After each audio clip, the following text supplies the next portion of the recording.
Alors que la campagne électorale est d'ores et déjà en marche, le déroulement de ces élections et l'intensification de la violence ont déjà suscité de fortes inquiétudes. Le gouvernement congolais et la communauté internationale se doivent de procurer au peuple congolais des élections libres, justes et apaisées. Vous pouvez nous aider.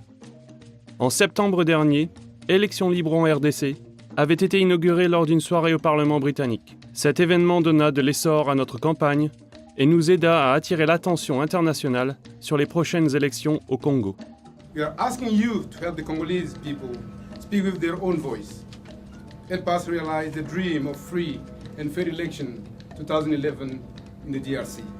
Free and Fair DRC as a campaign want to try and ensure that these elections are conducted freely, fairly and safely for the citizens. It is a vital opportunity to try and strengthen the democracy in the DRC and to give Congolese people across the country a voice. We do not take sides in elections. The only side we take is that of aspiring to free and fair elections wherever they take place. We believe passionately in democracy and in the freedom of people to go and express their views in elections without hindrance, without violence, without intimidation. And we'll do all we can to back the Congolese people in what I think is going to be an incredibly important historic vote.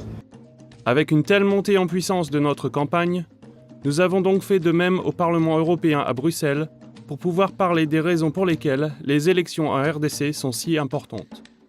Putting money in is one thing, building infrastructure another, creating the institutions and the capacity to be able to structure education, health, democracy, institutions. These are all things we take for granted here in Brussels. Toutefois, si l'optimisme reste de mise, la vigilance s'impose également car des risques réels de dysfonctionnement existent, liés notamment à la complexité de la logistique électorale dans les pays. Un territoire de plus de 2 millions de kilomètres carrés, 62 000 voting stations, 18 500 candidats pour 500 sièges aux législatives. Les élections présidentielles et législatives prévues pour le 28 novembre prochain en République démocratique du Congo constituent une étape cruciale du processus démocratique dans le pays. Depuis les élections de 2006 qui ont suivi un conflit terrible, la RDC est sur la voie de la démocratisation. Les élections de 2011 sont une deuxième étape vers la consolidation du socle démocratique, l'établissement d'un état de droit et le respect des droits de l'homme. Le peuple congolais crie encore partout d'un manque de liberté d'expression, d'une insécurité régulière, d'une gouvernance fragile, de viols atroces, de tortures sauvages, des assassinats ignobles et autres. Ces élections doivent être pour nous transparentes et justes pour des raisons aussi morales. Il est normal que les élections soient transparentes par respect du vote du peuple, mais aussi c'est exemplaire pour l'apprentissage et le triomphe de la démocratie. À Washington, nous nous sommes unis avec d'autres ONG pour parler de ce qui devait être fait pour que ces élections soient libres et justes.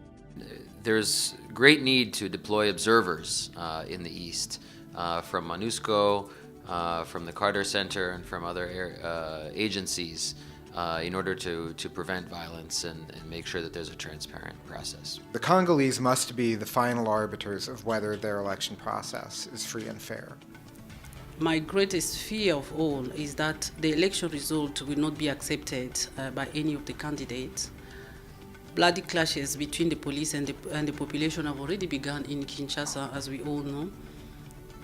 Disputed result in this fragile country could lead to further outbreaks of violence. Et à Kinshasa, nous nous sommes joints aux dirigeants de société civile pour garantir que le monde puisse avoir les yeux tournés vers ces élections d'une importance historique. Ne pas conduire des élections libres, justes et apaisées aura un effet désastreux sur cette démocratie déjà délicate et sur le peuple congolais. Nous avons tous un rôle à jouer. Visitez-nous sur notre site pour en savoir plus.